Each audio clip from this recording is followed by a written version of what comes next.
Hi, I'm Sarah. And I'm Helen. And this is a Squiggly Careers podcast, where every week we talk about a different topic to do with work, which we hope will help you to have a bit more confidence, clarity and control in your squiggly career.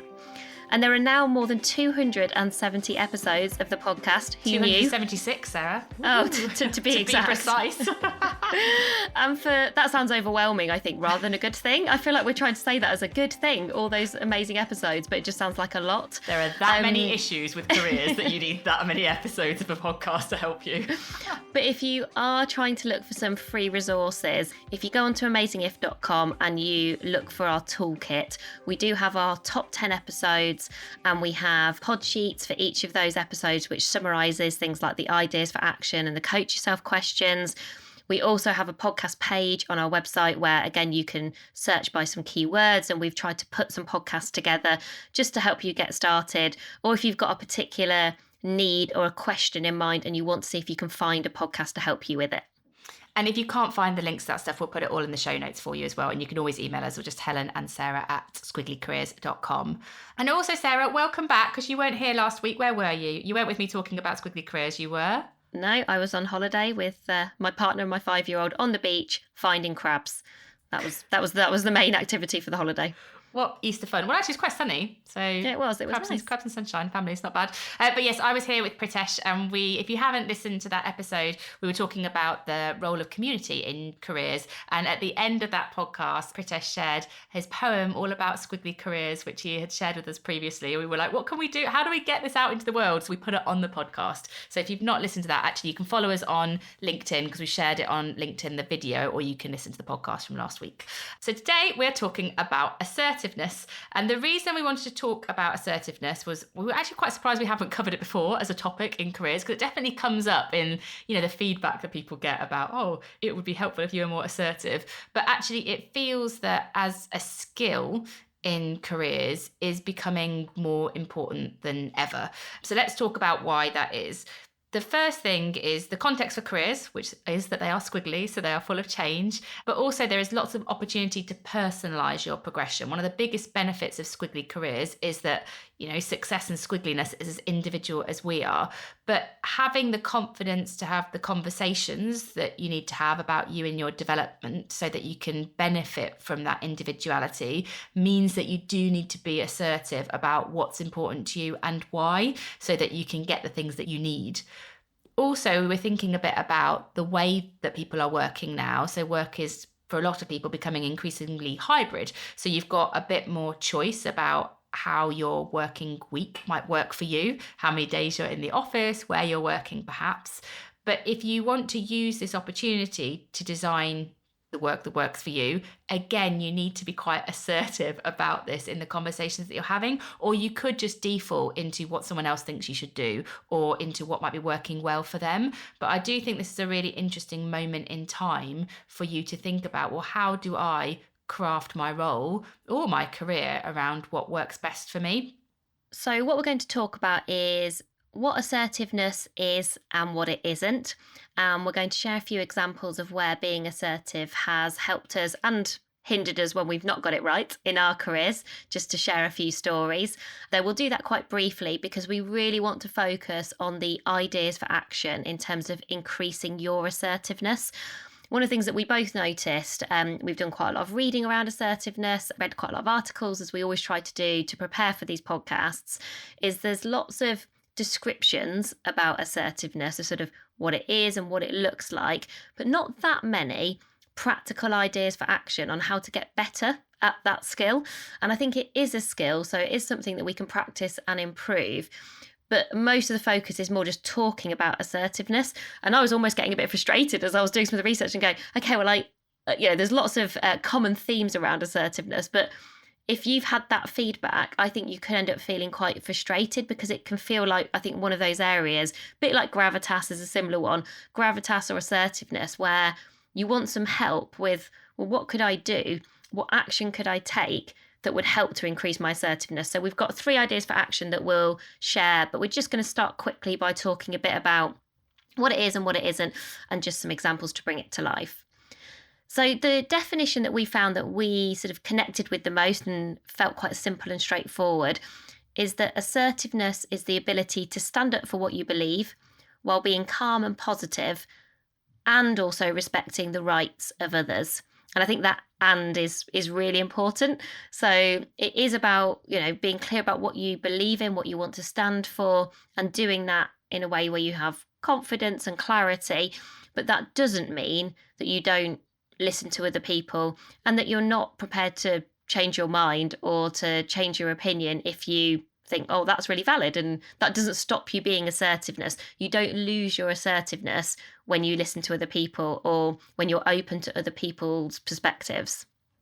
And this idea of balancing what you might want, but also being open to hearing what the impact of that might be on other people. This idea of balance actually is part of a model that we really like by Thomas Anthony Harris. We'll put this on the pod sheet as well. It's called the "I'm okay, you're okay" model, which is a kind of interesting one. But it takes this idea of balance and it says, so assertiveness is about I'm okay and you're okay. So we are not trying to compete. I'm not trying to be better than you. I'm listening to what's important to you. I'm holding on to what's important to me. So I'm okay, you're okay. That idea of balance is assertive. Whereas when I'm okay, so I'm getting what I want, but ultimately you're not okay because I'm not listening to you. I'm not trying to adapt or understand where you're coming from. The risk there is it's imbalanced and it's also becoming quite aggressive. So if I just say to Sarah, well, the thing that I want, Sarah, is to work from home Monday to Friday, and that's what I want to do. And Sarah's trying to go, well, actually, it'd be great if we could spend, one day a week together because that's where our ideas happen. And I'm basically just not listening. In no way am I letting Sarah's perspective into the conversation. Then that isn't balanced and it is much more of an aggressive way of working. I'm likely to make Sarah quite defensive or demotivated or just not particularly want to work with me. So that's kind of an imbalanced response. The other one is where Sarah's okay. So Sarah's getting everything that Sarah wants, but I'm not okay. So maybe I'm compromising the things that are important to me because I'm just doing what Sarah thinks that we should do. And the risk there is you get quite passive. So I'm just going, okay, well, I'll just do it your way, okay? Or I want to make Sarah happy. I care about Sarah, and I'm sort of putting her priorities before my own. So that again is imbalance, and I'm becoming quite passive. The other one is when you're both not okay. So Sarah's not okay. I'm not working in a way that works for Sarah, and I'm not okay. I'm not working in a way that works for me. And the risk here, the imbalance here, is it becomes passive aggressive. So in the moment I go, well, we'll just find a way through it, won't we? We'll just find a way through it. And out of the moment I'm going, oh, Sarah makes this so difficult all the time because we haven't really got to an outcome. I'm not particularly happy. I'm potentially having side conversations with other people about things that I should have talked about in the moment with Sarah. And so this idea of balance is really important. And what we're trying to get to is a place where you're okay, you know what's important to you, and you're able to have that conversation, but you're also able to hear and recognize and respond to what's important to other people too. And I think it's helpful to make that model useful for you is to think about, first of all, where do you already do a good job of being assertive? Because there will be certain situations, examples, some of the work that you do where you feel like you do a good job of being assertive and you don't sort of stay in one box all of the time, if that makes sense. So you will spend time in different places, probably depending on the situation or what's happening. So first of all, notice where you already do this well and what helps you to do that. And then think about, well, what's your even better if? So either what's the situation where you'd like to increase your assertiveness, or generally, where do you feel like your assertiveness moves to either being passive or aggressive or passive aggressive? Are there some examples where you think, oh, it's often when ... that I feel like I lose my assertiveness and that gets replaced with a more unhelpful behaviour that probably isn't supporting me to do a good job. So I was thinking, like, for me, for example, I think my even better if would be when I find people intimidating, just generally, when I find people intimidating for whatever reason, maybe because they're good at something that I'm not, or maybe they just have a very different style to me, I lose my assertiveness and become more passive. So that's sort of generally what happens in that situation. What would your even better if be, Helen? Mine would be seniority specifically. So, intimidating, but mine is more specifically about sort of senior people, and I think, maybe I should just go along with what they want in that situation. I can see that in like kind of corporate life when I've been in those situations. But I think also sometimes I become less assertive when I'm bit bored. Like, I know it sounds funny, but because then I just kind of go. So I'll notice that and just be like, oh, that's feedback. She's obviously a bit bored. But like, so let's say I'm in a meeting and I might start off with quite a lot of energy. And then if I feel like a conversation's going round and round in circles, I think I can sometimes fall a bit into fixed mindset and go, oh my gosh, we've been here before. And then I kind of go, I can't be bothered to be assertive. Because I think it does take energy to be assertive, like to kind of have that clarity about what's important to you and then communicate it with confidence. That takes energy. Being passive is a lot easier. And so I think if I am in a situation that has taken quite a lot of my energy away, then I think I can become a bit passive and like, fine, we'll just do it your way. Anything to end this moment, I think. Actually, do you know what? I can really recognise that now you've described it. I'm like, yeah, she does do that when she's clearly sort of had enough of it. And you're like, you sort of lost interest and you're like, yeah, because you love doing and you like things with pace and momentum and speed. I think sometimes you're like, that's it, I'm out. Anything to get this done, please. That's how you can beat me into submission. Just bore me. Just keep going. Just keep on talking. And I was thinking, actually, I think when I am nervous, I was trying to think, do I ever get aggressive? And as somebody who's introverted and often gets quieter under pressure, it's interesting to think about, do you ever go into aggression behaviour? I think I can sometimes be aggressive, not as frequently as passive. I'd be more likely to go into passive. But if I am nervous, I think sometimes my assertiveness actually can be borderline aggressive, because that's my nerves sort of almost taking over. And I can think of examples of where we've done things together where I'm so nervous, and perhaps because I really care or I think something's really important, maybe not aggressive, but I perhaps dominate a conversation, which is perhaps surprising for someone who is an introvert. But I think that's my coping mechanism. And I know that, like, we've talked about this before, going, sometimes I think you just sort of watch me going, she's clearly tense and obviously quite nervous. And it maybe wouldn't necessarily be seen as aggressive, but certainly dominating, and probably not the right side of assertiveness, I think. Aggressive is quite a funny word, isn't it? Yeah, it feels quite uncomfortable to say, doesn't it? Yeah, it does, doesn't it? And because I kind of go, am I aggressive? I don't think I am aggressive. However, do I see your dominance in certain situations? Yes. And have we had really useful conversations about that since? Yes. And if I think about, are there times when I'm okay but other people aren't okay? So I think that there's definitely, I wouldn't say I'm being aggressive, but I can see situations where I'm like, I just want to get it done, and I can almost, there's that saying, isn't there, like, you know, you ride over other people. Like, I can almost see where I'm like, I'm so determined to get it done because I'm okay about this, that I almost dismiss. I don't take the time to understand other people's perspectives. And I think that to me is a form of this I'm okay, you're not okay, which is arguably in the area of aggression. But I'm not shouting, I'm not being nasty, but it's not balanced. Yeah, which is where sometimes those words and those labels can actually be unhelpful. Yeah. Because actually you describing when are the times where you might be okay but other people are not okay, has given you more useful insights there than just going, but aggression. Probably because what we automatically default aggression equals shouting and, you know, that kind of behaviour. So I think that's a really helpful question to just ask yourself and to keep noticing. And can you think of some examples, or perhaps an example of where being assertive has helped you in your Squiggly career, just to really bring this to life for everybody? Yes, I do. I can think of some. I think actually quite regularly, you and me have trust between us. I think we're quite assertive with each other because we have this clarity. I do. You're like, I disagree, you're very aggressive. No, but I think because we have a clarity of the work that we are doing is about making careers better for everybody, I think that we are able to kind of give each other feedback or defend a point of view because it's connected to that. So for example, like a podcast topic, you and me can quite quickly say, I don't think that's the right thing for us to do this week, or I think we need to discuss that further. That's quite an assertive statement to make, particularly when it's over WhatsApp, but it's because it's in service of us being okay, because we are connected to this thing of making careers better for everyone. It's part of that. So I think we practice it quite regularly, but I also think that I have been quite assertive about my career choices. So there have been times in my career, I particularly remember in Virgin when I was thinking about leaving Virgin, and there was, you know, quite a lot of talk about me staying, and other people sort of creating roles for me to stay in and various different things. And I think in those conversations, I could have been a bit passive. I could have been like, okay, that does sound good. I'll give it a go. That sort of passive thing. But that probably would have been better for them than it was for me. But I think I was really clear about what I wanted, which was I knew what they wanted.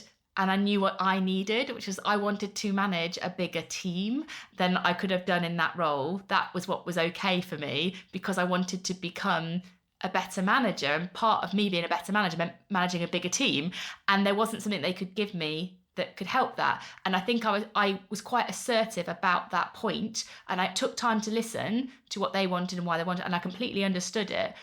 But I also held on to what was important to me, because I had the clarity, because I had the confidence, and I made better decisions because of that. So I can see those career decisions where my assertiveness has really helped me to, personalize my Squiggly career. What about you? I think my examples, I can think of some sort of bigger examples of you've described sort of across my career, but I was trying to think about some more day-to-day examples of the work that we do and where I haven't been as assertive as I would like to, and where I've tried to actively make that change. So I've got one that really stood out where, it must have been about 6 or 9 months ago, I was going to be on holiday and I was a bit passive when someone really wanted to talk to me while I was on holiday. And they knew I was on holiday, but sort of weren't taking no for an answer. Is this me? No. Is this... No. Is this me? No. And this person had ginger hair. And... No. So somebody was sort of really adamant, almost borderline aggressive, that they wanted to do this meeting while I was on holiday. And I sort of got, I think because they'd gone a bit aggressive, and I think they were completely okay, I got very passive and sort of said, the saying yes when you want to say no. Yeah. And so I did say yes when I want to say no, which I don't do very often, but I think I felt steamrolled into it, almost like I got no option or choice. And then I remember, and it was really difficult and quite stressful. It caused me a lot of stress to do it. And then interestingly, my reflection on that was nowhere near an urgent thing to do. Nowhere near, in hindsight, even further away from being urgent than lots of other things that I could have done. And I think that recognition in that moment made me remember, actually, when I was on holiday last week, to say no to things while I was on holiday. And it's really easy to work on holiday, because you've probably got your tech with you. I hadn't got as much tech with me last week, actually, which made it harder to work, which was a good thing. But I very consciously said no to a couple of things right at the last minute where I would have had to do it on holiday, because I remember that feeling of thinking, don't be passive. You want to protect your boundaries. It's really useful to have a break. It is okay to say no to things while you're on holiday, which sounds like something that should be simple, but I think there are times where it can feel hard to be assertive in that moment. And so that was one for me. And then one where I was more proactively assertive, where I was proud of myself, and then I was like, I could talk about it on the podcast, is that we were running a program for one of our partners, and I had spotted that I thought we should do some things differently quite quickly, in the moment, almost mid-program. And to your point about sometimes it's easier to not be assertive, it wasn't like there was big problems or things that I needed to fix. I could have easily done nothing. To do nothing would have been easy, and that would have been fine, which would have been passive. But I was assertive in recommending that we made those changes, making them happen. And I know that if I hadn't been assertive, nothing would have changed. I sort of felt proud of myself there for doing that, because, you just think, oh, well, is it a bit of a nice to do? But I knew it would make the program better. I got loads of other things to do and lots of other priorities. But I felt like I sort of, that proactive assertiveness I felt was both good for me because I believed in it. Back to that definition of it's stand up for what you believe. I believe in wanting to make our programs better. And I wanted to hear what the people we were working with thought as well. So I didn't sort of go, we are doing this and we are doing this my way or no way. But I was assertive about recommending what I thought was the right thing to do, and then listening to the company that we were working with to say, oh, and what do you think? And have you got a point of view or perspective? And then really quickly we got to a conclusion that will be better. So I thought, okay, that's a good example of just spotting opportunities to do this in a proactive way. Because I think often we think about those difficult moments where we want to be assertive because things are hard or it's a difficult conversation, whereas that was much more of a positive thing that where I was sort of taking initiative and using my assertiveness for sort of positive impact, I guess. The interesting thing for me as well is the feeling of pride that it creates, because you know, you said, oh, a moment that I'm proud of, and I actually do think that when you are Yeah, you're intentionally right. assertive and you find that balance, it is a moment for you to feel proud. You're like, I did it, and it's better because I did it. Yeah, Better it's for true, everyone. actually. All of my other examples, which I'm not going to talk about because I actually did list quite a few examples when I was like writing down some thoughts for today.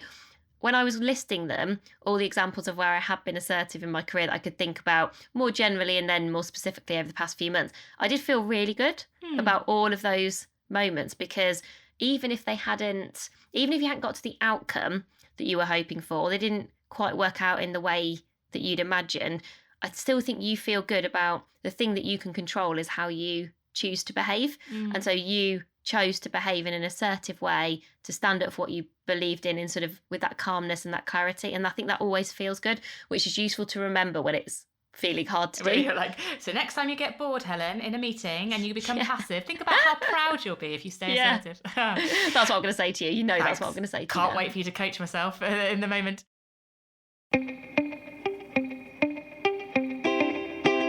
So what we've got for you now are 3 coach yourself questions so that you can understand and assess your assertiveness. And then we've got 3 ideas for action to increase your assertiveness. So I'll do the 3 questions first, and then we'll get into that first idea for action. So coach yourself questions. 1, how frequently do you say yes when you'd like to say no? Number 2, when do you find it hard to protect your boundaries? And number 3, what stops you from speaking up and sharing what you think?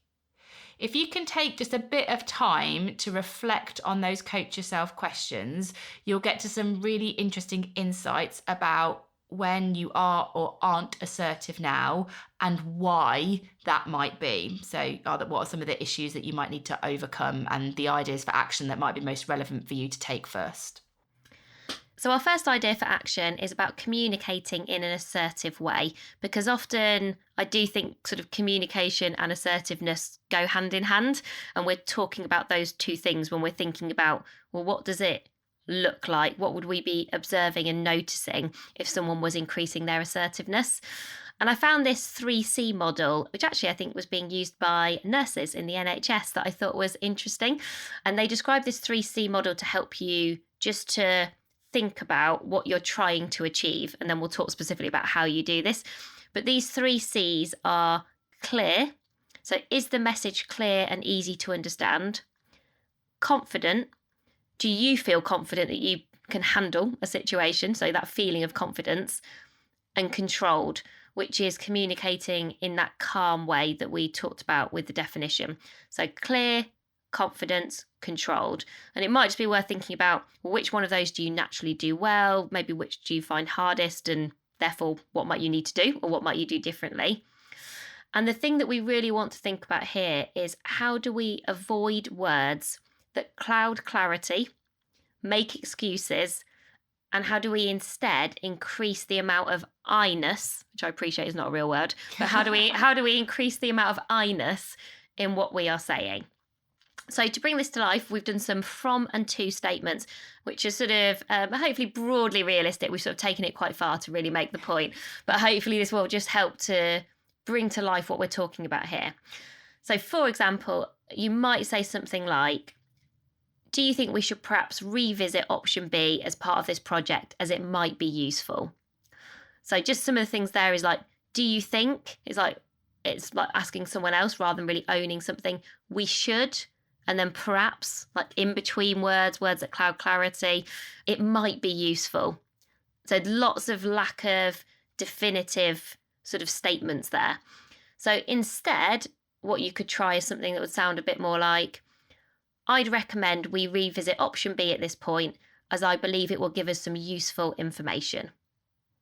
So there you've got the I'd recommend. You're sort of going, I believe that. We revisit option B is kind of the action. And you're saying again, I believe it will give us some useful information. So you're sort of standing behind the recommendation, the idea, the action that you're trying to talk about. And so another example for you would be this one. So sorry for the potentially stupid question, but I just wondered if we might maybe need to get James involved in this project. So we're starting with an apology. We're sort of undermining ourselves. Oh, I'm being potentially stupid. Might, maybe, clouding our clarity there. And the sort of ending with this sort of question. What do you think? Instead, taking some of those principles that Sarah talked about, it would be much more clear to say, I'm going to ask James to get involved in the project at this point. Is there anyone else we can also ask for their perspective? What I like about that one is it's my kind of opinion. I'm going to ask James to get involved. It's clear, but it's also quite open. Is there anyone else we can ask for the perspective? So it's not just going, I'm going to do it because I think it's right. It's got that sort of balance within it as well. And then the last one, we tried to write one that we felt was more passive aggressive because we thought we all probably see that in ourselves sometimes when we see it in other people. A passive aggressive sort of statement might sound like, I'm not 100% sure about this, but I'm happy to go along with your idea. So you've sort of gone, I don't agree, but I'm just going to go with it. It's classic passive aggressive behaviour. And I do think we probably have all done this at some point, probably when you are losing the motivation, as Helen talked about in a meeting where you're like, oh, okay, fine. You know, I can almost like feel those moments where you just think, I probably have got a different point of view, but do you have the energy, as Helen described, to be assertive? Or you might kind of go, I'm not 100% sure about it, but if you want to take it forward, then that's okay. Because you've sort of gone. I feel like you say that to me quite a lot. I think you say it to me. But I think it's like, well, if you believe in it, then fine. But it's almost like, but I don't, and I'm letting you know that it's on you. It's the implied thing behind it. It's also quite fun. It's quite fun though, isn't it? I think to be a little bit passive aggressive sometimes. But instead, perhaps if we're going to be more grown up and a bit more adult to adult, and I'm okay and you're okay, it would sound. Okay? Are we okay? Who knows? Are we? No, yeah. we are. It would sound a bit more like, I've got some concerns about the idea. I'd appreciate the opportunity to talk it through further before we make progress. So you're clearly stating, I've got some concerns about the idea.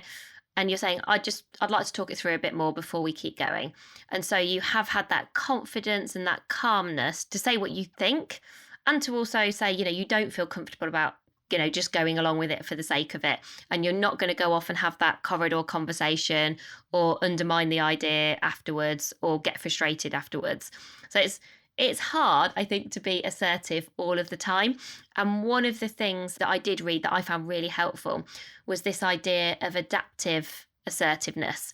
So that noticing there will be different levels of assertiveness that you need in different meetings, different projects, different work that you do.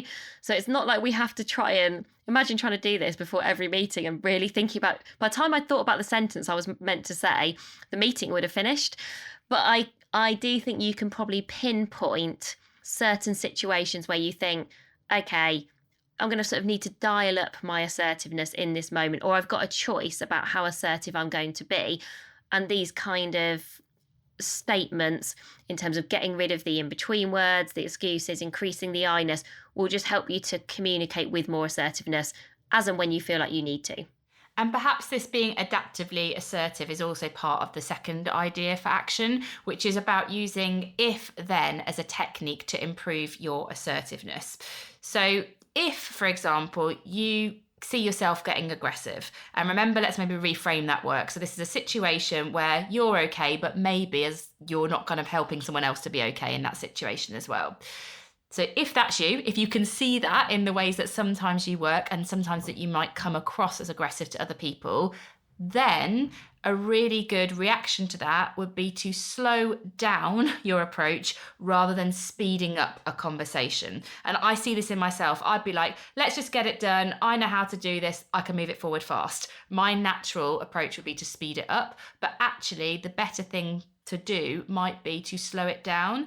And one really good way to do that is to ask a question to find out more. If you can prioritize your curiosity over giving someone the answers and moving it forward fast, then you can often slow down a discussion and you can hear somebody else's perspective. So I might say to Sarah, for example, I do believe this is something important for us to do, but I'd like to understand more about your concerns with this. And just asking that situation has suddenly slowed it down. And I've also brought Sarah back in. And it's I've got more balance. I'm behaving much more assertively rather than aggressively. If you find yourself getting passive, so maybe this is, as Helen described earlier, with senior people, or as I talked about with people who you find intimidating in some way, then a really useful thing to do is to write down before a meeting, or just have somewhere handy that you can keep referring back to, 3 key points which summarize what your opinions are. Like, what do you think and what are you trying to stand for? What do you want to communicate? So that when you're under pressure, you've got a handy, useful reminder. I often feel really clear and calm. If you're even rehearsing, or if you're even saying those things out loud. Yeah, when you're by yourself, I'm like, this is perfect. I feel really assertive. And then when you get in the meeting and it feels like everything goes out the window because somebody asks a question you'd not anticipated, or perhaps you just, like you say, you find them intimidating, and then I would just remember, and I have been in quite a lot of meetings where I think this, where I'm like, what do I think again? I thought I was really clear, and now I feel a bit stuck, or in my head I've gone around in circles. This is where I would definitely get quieter, and I sort of stop speaking, because I'm quite easily influenced some of the time. And then afterwards, you feel really frustrated because you're like, oh, but I think something different and I didn't say it because I sort of missed the moment. And there's nothing more frustrating than sort of missing the moment. And that's where I feel like you can lack the assertiveness that you need, and you've not communicated in the way that you'd feel proud about. And so just making sure, I think you've bullet pointed or summarized whatever is useful for you, like write them down, say them out loud, so that if you do find yourself losing your way, you've got a chance, I think, of coming back into the conversation, of continuing to be assertive and not just sort of going with the flow for the sake of it. I totally get what you mean. Like, I've definitely been in situations where what someone's saying sounds so good. Yeah. Because they're so clear and they're so confident. And you're like, yes, maybe that is what I think. And then you come away from it and you go, no, actually, I've reflected now and it isn't. And that's not what I think. That isn't what I think. You were just really, really good at selling your message. That's what you were really good at. So the third one is all about if you can see that passive aggressive behavior in the way that you might be responding to a person or a situation. Maybe it's because you're like me and you're getting bored, or maybe it's because you don't disagree, but you don't really want the conflict in that moment. What 100%. We need you to do is that's probably the difference between us. Sarah's like, I do not want to have it out with you today. And I'm a bit like, I just want this to go away. Yeah. If you that sort of rhymes. That is your poetry for the day, but that is exactly our personalities to a T. It is, definitely. So if you see that in yourself also, what we need to do is find the motivation to do something different, because Sarah doesn't want to do conflict and I do want this situation to end more quickly. And if you can attach yourself to some kind of motivation to do something differently, it will make it easier to have a different approach and response to that situation. So for example, the things that motivate me in a situation is if I sort of take a step back, if I zoom out from this is a boring meeting or this conversation's gone on for way too long, if I zoom out of that and think, but what is the bigger thing that I'm trying to achieve? I'm always trying to increase impact. I'm always trying to make our work go further. And if I can stay engaged in a situation, keep being curious, because I can think, but your reason to engage, Helen, your reason to get curious is because you're trying to increase the impact of your work, then that helps me to, ask that open question, to get someone else's perspective, to not just try and go, yeah, fine, let's just move on and get it done. So find the bigger meaning behind the moment that you're in, and then it will help you to stay engaged and, not fall into that kind of passive, I'll go along with it, but outside of the conversation, you're probably moaning about it to somebody else. Yeah, I wonder if there is a bit of a link here to values, because when I thought about this question, the only way really that I can stay engaged in moments of conflict and to be assertive in moments of conflict is I attach those moments to learning. And that's because learning is one of my values. And so I think, but I am really motivated to learn and to improve. I always want to grow and get better. I sort of got an insatiable need, I think, to always want to be better than the day before or the year before. And so my response has been, in moments of conflict, ask curious questions. So the very practical thing I do is ask curious questions. But I think I could have had that practical idea and not done anything about it if I hadn't attached it to a value that I have. So now I don't want to say look forward to moments of conflict, because I don't think it will ever be true. But my relationship with conflict is so dramatically different, in that previously I would have been so passive in those conversations, found it so difficult to have any level of assertiveness where people were disagreeing with each other, because I found it so difficult. I now just spot those as moments of thinking, oh, I can practice. I think I just see it as like practicing something that I know I find hard and I'm not that good at. And I just think, oh, and the way to practice that is I never try to win the debate, because that's never going to be me, but I can ask some really good questions. And I always remind myself that if people disagree with me, it doesn't mean they don't like me. And I sort of have that little statement, I think, sort of pinging around my brain at the same time.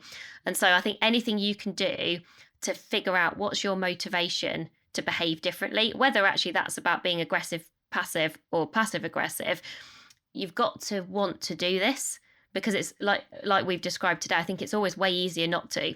So like, why should you bother? What's the so what for you? Is it going to help you to achieve your objectives? Is it going to help you to have more influence and impact, as Helen described? Is it going to help you to learn more? What's the thing that would be most likely to make you do something different?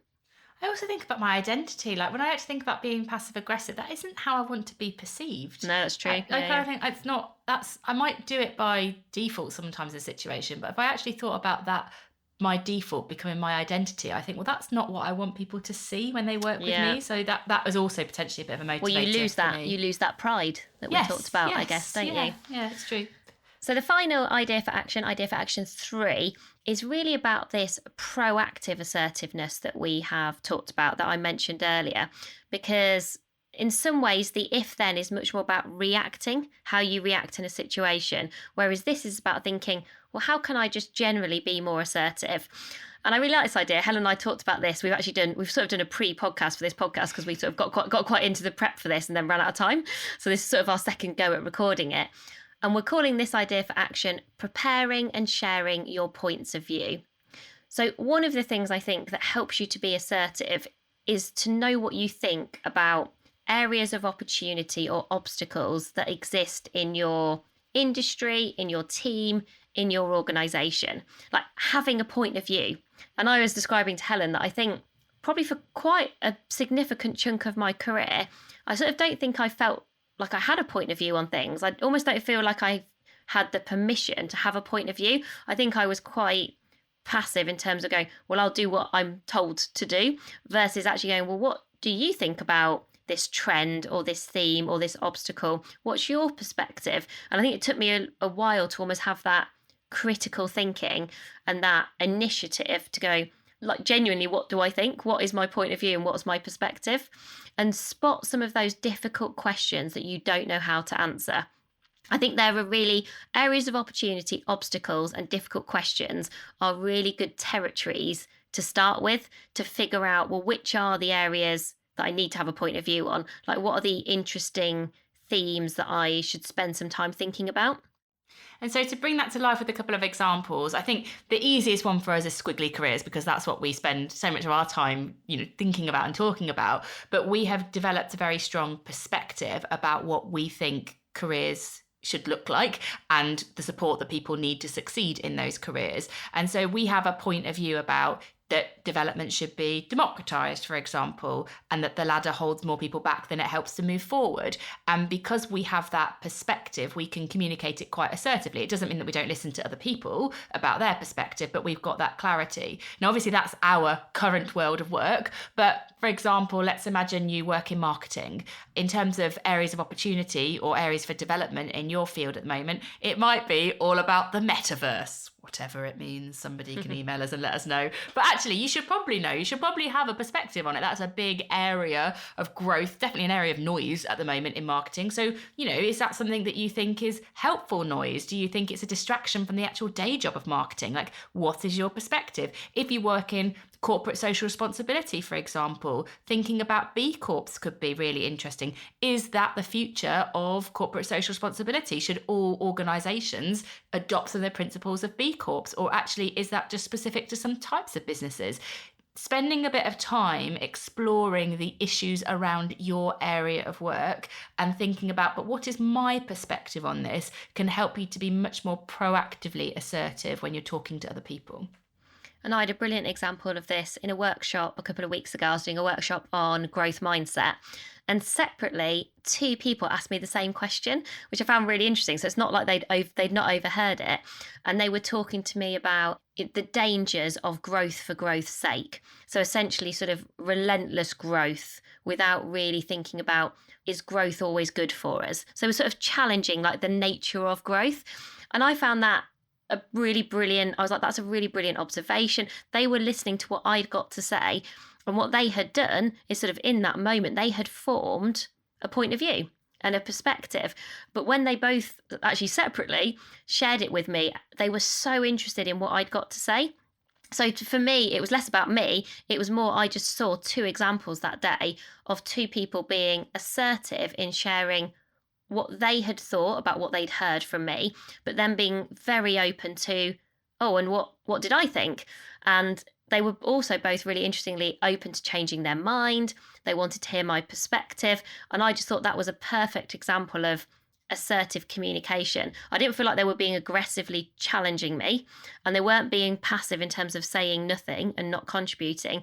They were both, doing that critical thinking that I described, I think I missed for at least the first part of my career, and then doing something about it sort of in that moment so that we had a really meaningful conversation.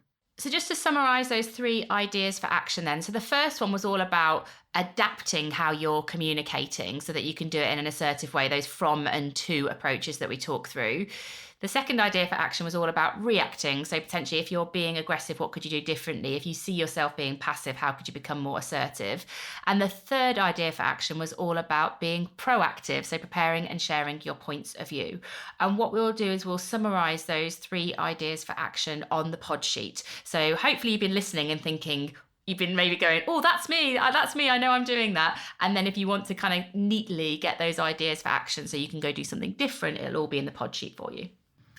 And we'd always love to hear your ideas. So if you've spotted other things that you think are really helpful to increase assertiveness, please do share those. Please get in touch with them. And also if you've got other topics that you'd like us to cover, we always want to hear those too. And if you do have 1 minute to rate, review, subscribe, share the podcast, it's a really easy way that you can support us and the work that we're doing with Squiggly Careers. We know it will never be top of your to-do list, and we completely understand that. But if you can find 5 minutes to do us what we describe a 5-minute favour, it gives us that lovely moment in a week where we read every single review, and it helps us to know where we're being useful and what we're doing is useful. But also it does help us to kind of spread the Squiggly word. So we do really appreciate it if you get a chance to do that. So thank you so much for listening today, and we'll be back with you very soon. Thanks everyone. Speak to you again soon.